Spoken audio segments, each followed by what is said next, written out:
It's early morning of the 14th of May, 1264. King Henry of England is ensconced in the Priory of St. Pancras in the quaint town of Lewes. The royal camp, pitched all around the town, is slowly waking up, and an ordinary morning's bustle is mounting. Lazily, Henry was preparing for his first meal when he noticed a couple of servants pointing their fingers at something in the distance. Intrigued, Henry leaned on his bench to see what sparked such interest. To his astonishment, many hundreds, if not thousands, of enemy soldiers were assembling a battle line on the hillside. He didn't even have to yell orders. The rising clamor indicated sufficiently that his men were already scrambling. The battle was about to begin.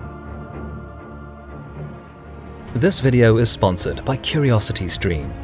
With thousands of non-fiction titles covering a wide range of topics, CuriosityStream is a documentary-focused streaming service that is sure to leave you spoiled for choice. A fine example for those that enjoy our content would be The History of Weapons, a detailed series looking at the tools of war over the ages. But it isn't just history you'll find. There's also content on science, technology, nature, and more. For just $3 a month, you'll get full access to their film library. But if you use the link in the description below and use the promotional code BAZBATTLES, you'll get a 30-day trial absolutely free. Available on all major platforms, CuriosityStream has some of the top award-winning documentaries in the world. Hit the link in the description below and see for yourself. It is the latter half of the 13th century. The Kingdom of England is ruled by Henry of Winchester, the oldest son of late King John Lackland. Throughout more than 20 years of his personal reign, Henry established himself as an ambitious yet arrogant monarch with limited political acumen and diplomatic foresight.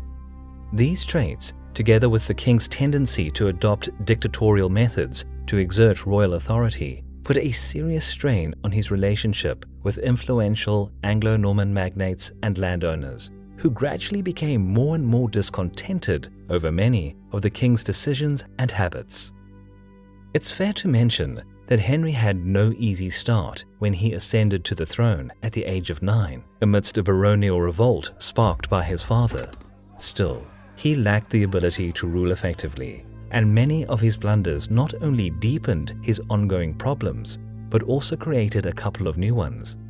Henry involved himself in an unsuccessful military campaign in southern France, hoping to reclaim his family domain, a costly endeavor that drained the royal treasury and yielded him virtually nothing. During his frequent voyages, the country was managed by Henry's foreign counselors and courtiers of French origin, which angered English magnates even further. Yet despite his flaws and negligence, Henry usually managed to appease the Anglo-Norman lords and keep his strong position on the throne, at least until 1254.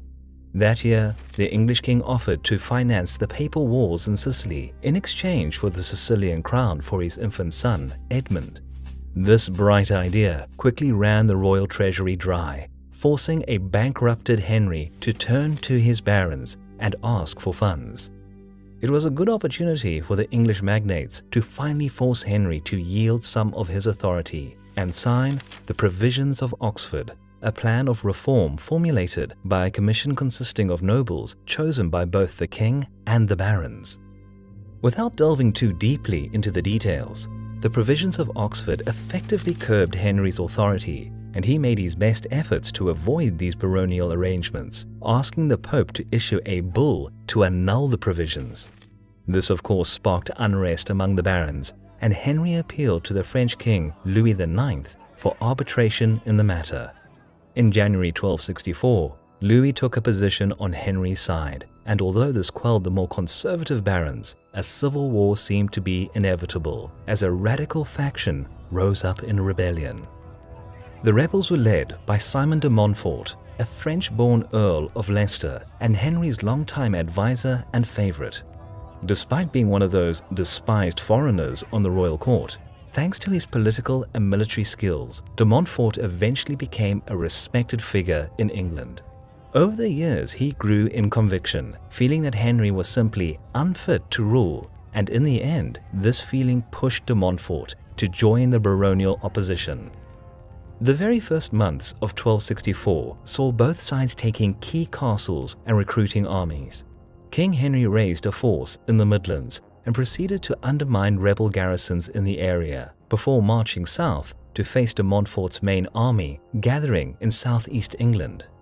Earl Simon, on the other hand, was determined to face the royal host as soon as possible, as he predicted that support for the rebellion, though widespread, would not provide enough fighting men to match the constant rising numbers of King Henry.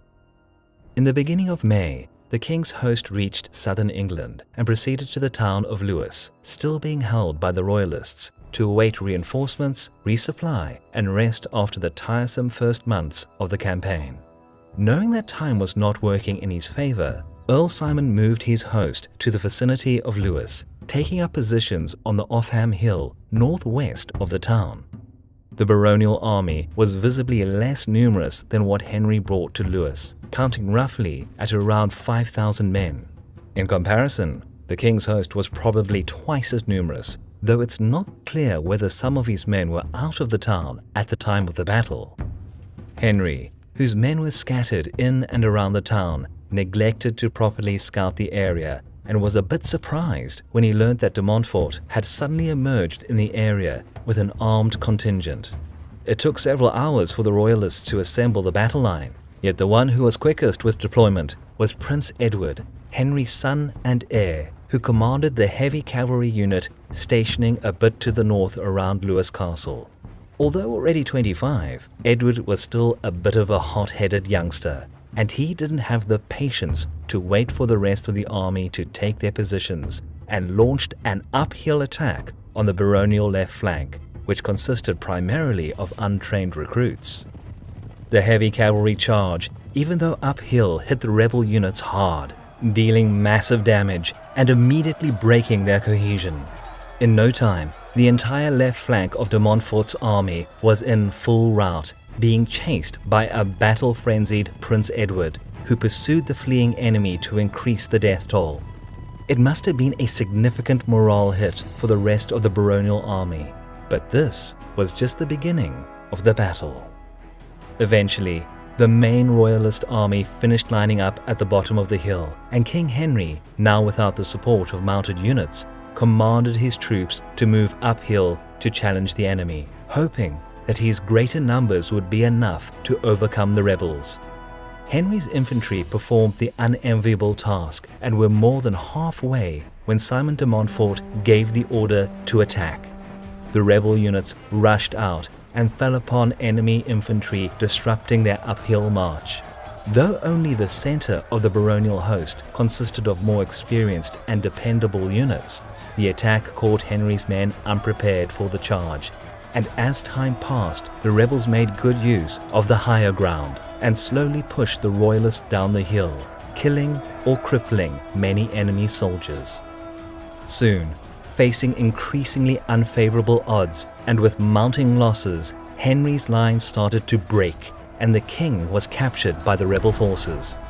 In that moment, the integrity of the royalist army was lost, and Henry's men were in full rout. Possibly a quarter of his contingent perished trying to push on the Offham Hill. Just as the battle was ending, Prince Edward returned to the battlefield to see his father being taken captive and the royalist army beaten. Though Edward put many rebels to the sword during his pursuit, he was forced to accept de Montfort's peace terms and enter rebel custody. It was a huge victory for the rebelling Simon de Montfort and his followers. In but an instant, the Earl of Leicester became the most powerful man in England and was given the freedom to bring the baronial requests to life, calling for elections for a truly representative Parliament of England. Yet even though the rebels had won the battle, the war for dominance was certainly not over.